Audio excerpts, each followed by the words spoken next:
పరిశుద్ధ నామమునకు మహిమ కలుగునుగాక.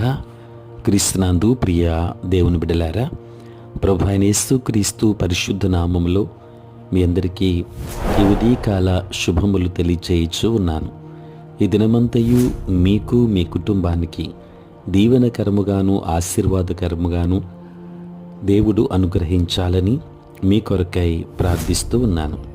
నేటి దినము కొరకు ఏర్పాటు చేయబడిన దేవుని వాక్యము మత్తయి సువార్త 9వ అధ్యాయం 2వ వచనం. ఇదిగో, జనులు పక్షవాయువుతో మంచము పట్టియున్న యొకని ఆయన యొద్దకు తీసుకొని వచ్చిరి.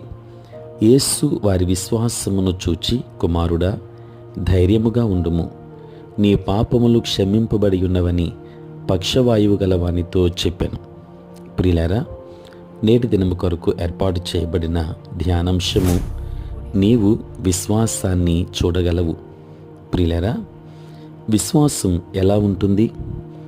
విశ్వాసం గాలి వలె ఉంటుంది. గాలిని చూడలేవు, కానీ దాని ప్రభావములను చూడగలవు. గాలి చేత కొట్టబడిన వస్తువులను చూడగలవు. అలాగే విశ్వాసాన్ని చూడలేవు, కానీ క్రియ వలన ఒకడు విశ్వాసముతో కదులుచున్నాడని చెప్పగలవు. ప్రియులారా, ఈ మనుష్యుల విశ్వాసాన్ని యేసు ప్రభు వారు చూశారు అంటే ఆయన వారి క్రియలను చూశాడని అర్థం. ప్రత్యేకంగా వారు పైకప్పు ఎక్కారు, దాన్ని తొలగించారు. వ్యతిరేకించే గుంపు మధ్యలో రోగి అయిన స్నేహితుణ్ణి యేసు ముందు నిటారుగా దింపారు. ప్రియులారా, మత నాయకుల చేత విమర్శింపబడతామని ఇంటి కప్పును విప్పినందుకు యజమానితో నిశ్చయముగా ఇబ్బంది ఉంటుందని తెలుసు. వారు పొందే స్వస్థత చెల్లించే మూల్యానికి యోగ్యమైనదని వారు నమ్మారు. ప్రియులారా, మిత్రుడు స్వస్థపడతాడని నమ్మారు. వారు యేసు తమ మిత్రుణ్ణి స్వస్థపరచగలడు అని నమ్మి దాని గురించి ఏమీ చేయకుండా ఉండవచ్చు. వారు విశ్వాసం ప్రకారం నడుచుకోకుండా ఉంటే అది మిత్రునికి ఎలాంటి మేలు చేసేది కాదు. ఎలాంటి క్రియలేని విశ్వాసం దేనిని ఫలించదు. ప్రియులారా, క్రియలు విశ్వాసంలో ముఖ్య భాగం. సంబంధిత క్రియలేని విశ్వాసం అసలు విశ్వాసమే కాదు. యాకోబు పత్రిక 2వ అధ్యాయం 17వ వచనములో చూస్తాం. దేవుని బిడ్డలారా, ఈరోజు నీ పరిస్థితిలో నిజమైన విశ్వాసం ఎలాంటి క్రియను చూపుతుంది? అలా నడుచుకుంటున్నావా? లేకపోతే ఎందుకు నడుచుకోవటం లేదు? ఇంకా నీకు పరిశుద్ధ బైబిల్ యొక్క విశ్వాసం లేనందుక? నిజమైన విశ్వాసంతో దేవుని మీద ఆధారపడి నడుస్తానని ఈరోజు నీ హృదయములో నీవు నిర్ధారించుకో. అప్పుడు నీ క్రియలు మారడాన్ని గమనించు. నీవు విశ్వాసము ద్వారా గొప్ప కార్యములు నీ జీవితంలో పొందుకుంటావు.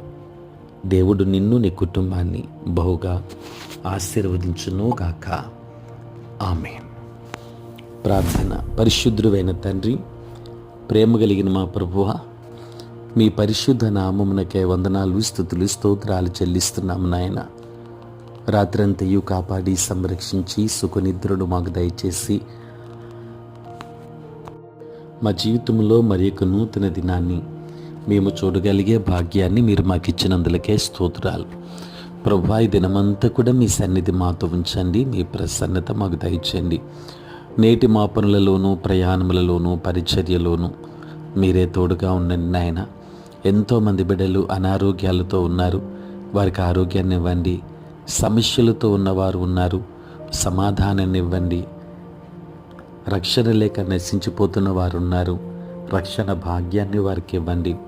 మారు మనస్సు లేని వారికి మారు మనస్సును దయచేయండి.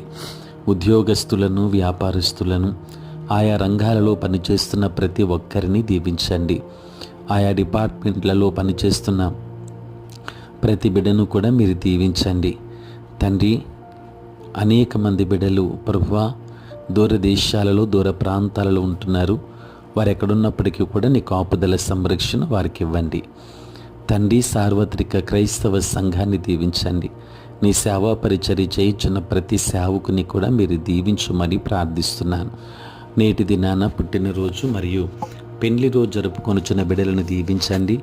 నూతన ఆశీర్వాదాలు వారికి దయచేయండి. అనుదినము కూడా ఈ ప్రాతకాలపు ధ్యానములలో ఏకీభవించుచున్న ప్రతి ఒక్క కుటుంబాన్ని, ప్రతి ఒక్కరి జీవితాన్ని ఆశీర్వదించి నీ కృపలో ఇంకను వర్ధిల్ల చేయమని, ఈ దిన దీవెనల చేత నింపుమని యేసయ్య నామములో అడిగి వేడుకొనుచున్నాము తండ్రి. ఆమేన్. తండ్రి, కుమార, పరిశుద్ధాత్మ త్రియేక దేవుని దీవెన సదా మీకును మీ కుటుంబానికి తోడై ఉండును గాక. ఆమేన్.